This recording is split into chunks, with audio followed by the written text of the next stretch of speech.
Hello friends, I am Anupama Shivre and welcome to my channel Anupama Legal Awareness. आज हम एक case के बारे में डिस्कस करेंगे which is related to article 16 and we will start from article 14। Article 14 it talks about equality before the law. Before the law सभी लोग equal हैं। कोई भी लॉ अगर बनाया जाता है तो सभी के लिए इक्वली ट्रीट किया जाएगा।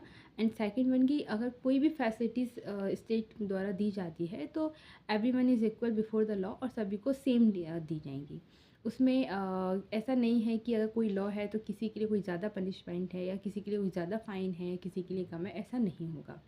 आर्टिकल 14 टॉक करता है कि इक्वलिटी बिफोर द लॉ है, कोई भी लॉ हो इक्वली ट्रीट किया जाएगा।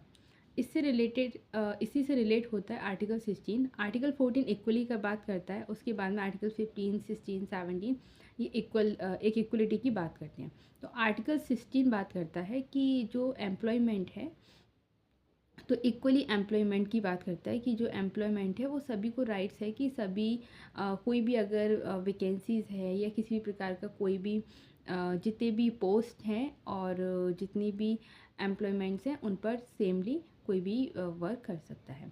तो आर्टिकल 16 में ये है कि अगर ऐसी कंडीशंस हैं तब कि कोई पर्सन है जो कि बैकवर्ड कास्ट में है, बैकवर्ड क्लासेस के हैं वो, तो क्या इन केस में भी इक्वलिटी ही रहेगी। तो आर्टिकल 14 में ही इक्वलिटी बिफोर द लॉ तो है, बट वहीं पर किया गया कि क्लासिफिकेशन भी किया जा सकता है, बट जो क्लासिफिकेशन है वो रीज़नेबल होगा। रीज़नेबल क्लासिफिकेशन होना चाहिए मीन्स ये कि किसी आर्टिकल 14 पहली बात तो ये बात करता है कि कास्ट के बेस पर क्लासिफिकेशन नहीं किया जाएगा। जो क्लासिफिकेशन किया जाता है वो पर्सन्स की कंडीशंस को देखते हुए कि वो जहाँ रहते हैं वहाँ पर जो लिविंग एरिया है उनका, उन्होंने कैसी लाइफ को स्पेंड किया है उसके बेस पर, और इसलिए उनके इम्प्रूवमेंट के लिए रिजर्वेशन दिया जाता है। तो आर्टिकल 16 में भी यही कि एम्प्लॉयमेंट का राइट टू एम्प्लॉयमेंट एवरीवन है और इक्वल राइट टू एम्प्लॉयमेंट है। बट रीजनेबल क्लासिफिकेशन में ये किया जा सकता है कि जो बैकवर्ड क्लासेस हैं, जो माइनॉरिटीज़ हैं, उनके लिए कुछ स्पेशल प्रोविजंस रखे जाएँ।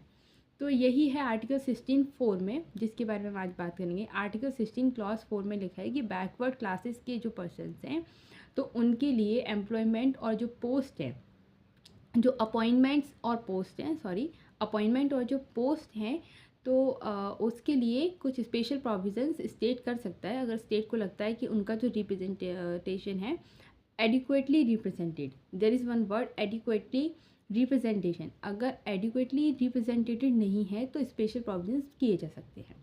तो आर्टिकल 16(4) में बैकवर्ड क्लासेस के लिए प्रोविजंस दिए हुए हैं कि आर्टिकल 14 में बैकवर्ड क्लास का कोई पर्सन है तो अपॉइंटमेंट और पोस्ट में अगर in favour of backward classes state को ऐसा लगता है कि उनका रिप्रेजेंटेशन उतना नहीं है जितना कि अपॉइंटमेंट्स और पोस्ट में होना चाहिए, तो स्टेट ऐसे प्रोविजंस कर सकता है।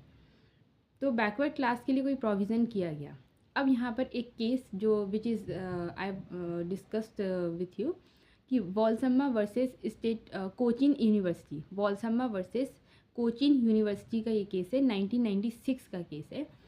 इसमें ये डिसाइड हुआ कि सपोज दैट आफ्टर मैरी कोई एक महिला है जो कि बैकवर्ड क्लास में नहीं आती है और उसको रिजर्वेशन नहीं मिलता है, बैकवर्ड क्लास में नहीं आती है, और ऐसी महिला ने किसी बैकवर्ड क्लास के पर्सन से मैरी हो जाती है, वो married to backward classes male person.